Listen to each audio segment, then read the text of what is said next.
So this is try number 2 for physical science notes. I realized that my volume was not up, so it was difficult. You could not hear me. So let's try this again. So let's talk about motion. These are your motion fill-in notes.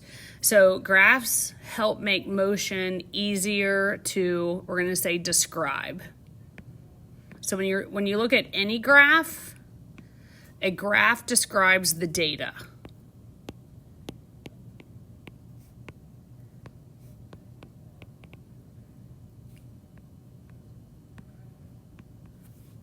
Motion. So let's talk about some of these terms. What is motion? Motion's movement. Speed. How do we describe speed? Speed is distance divided by time. So we use speed to measure a lot of things. So your car is in miles per hour. We talk about meters per second in science class, centimeters per second. Those are all examples of speed units. So what is a velocity and how is velocity different than speed? So velocity is still distance divided by time, but velocity is what we call a vector. And a vector shows direction.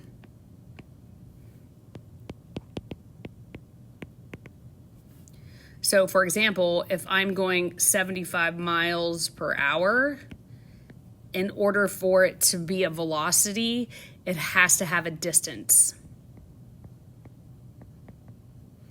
So 75 miles per hour north, 75 miles per hour south, that's a velocity.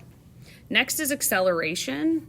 Acceleration, we understand what acceleration is by movement. So acceleration occurs when an object speeds up, slows down,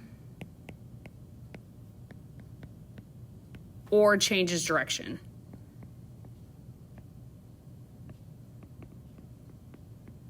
So how do we calculate acceleration? Acceleration is equal to v final minus v initial over time. So we know in a car when we accelerate, we speed up, our body pushes back. When we slow down, if someone hits the brakes, we move forward.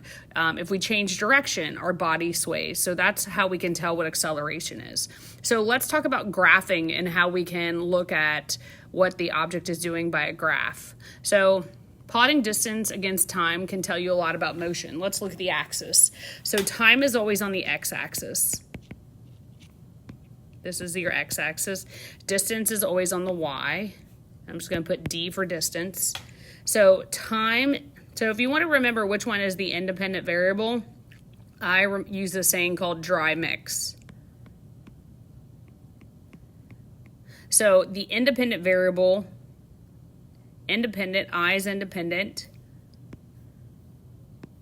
So I is independent, x axis. So time is the independent variable. So time is independent because we pick it. So distance has to be the dependent variable. So that's on the y-axis. So time determines the distance, how far you go. Now, let's talk if an object is not moving. So if time is moving, but the object is not. So that's just be like standing still. So again, this is time. This is distance. Remember, time can be measured in seconds, minutes, or hours. This is centimeters or meters. So time is moving, but the object is not.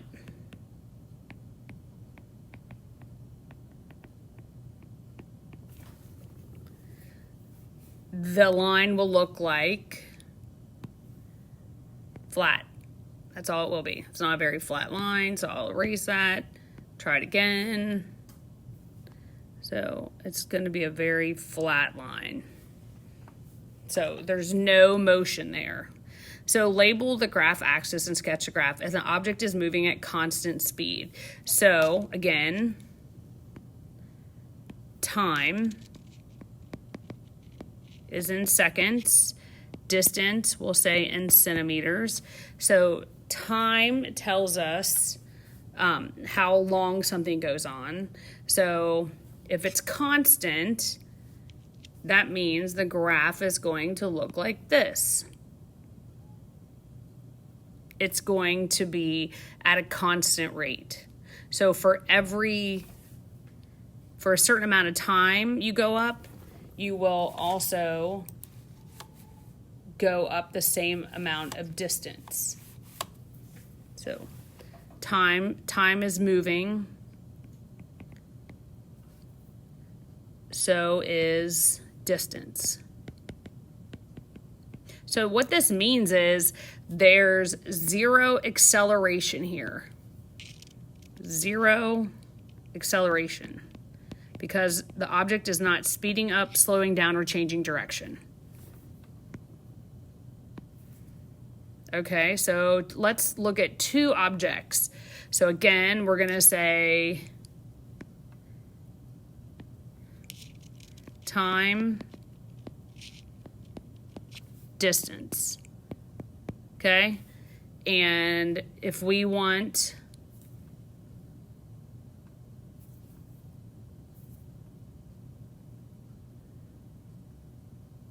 to show two objects, so both lines, so we have one object going at this rate, and we have another object going at this rate. What does the steeper line indicate? The steeper line indicates that the object is moving faster. Both are straight, both are constant, but this object is faster. This is slower. And you could actually find their rates if we had numbers. So graphs that show acceleration look different than those that show constant speed. So again, time, distance, this is seconds, this is centimeters. So we're going to show a constant graph looking like this. This is constant, but we're also going to show a graph that is speeding up. So this is, the green line is constant, the purple line is accelerating. So this is acceleration.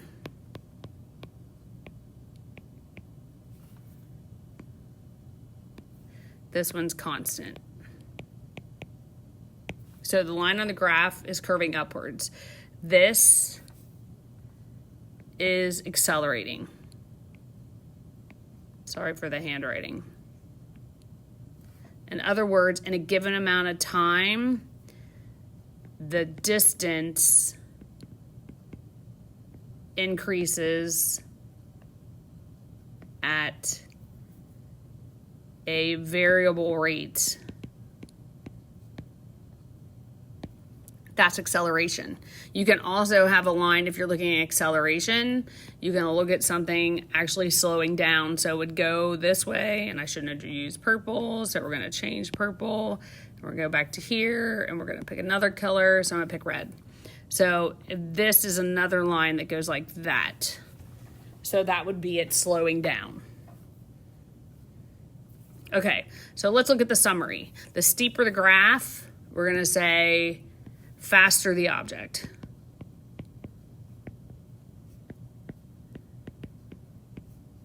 Horizontal line means the object is not moving.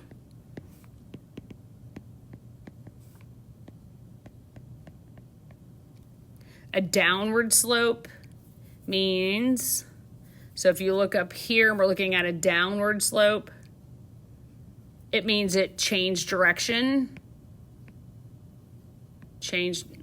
Let's get this together. Means it changed direction. or it could show that it's slowing down.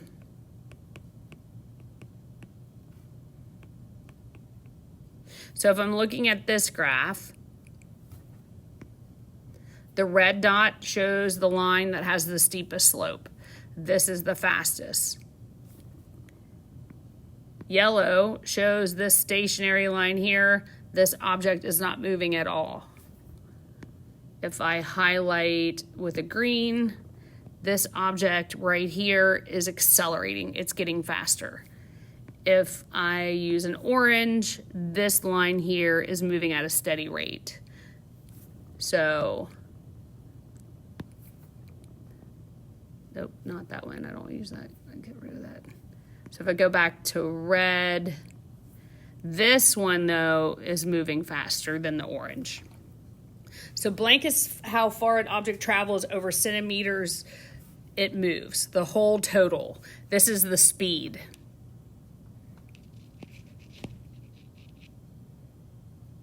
Oh, nope, backing up. My error. This is distance.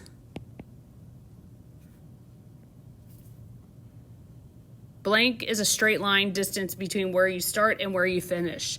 This is called displacement, and we're going to work on that in class. So what's the difference between distance and displacement? If you start and finish at the same position, your displacement is 0. So think about this before you come to class. If this is where you start in the morning, this is home, and then you travel to school,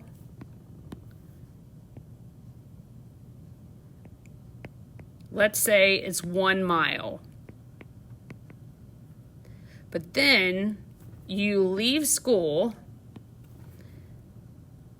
and you come back home. So that was 1 mile. Your total distance you traveled is 2 miles. But your displacement is 0 because you ended back in the same spot.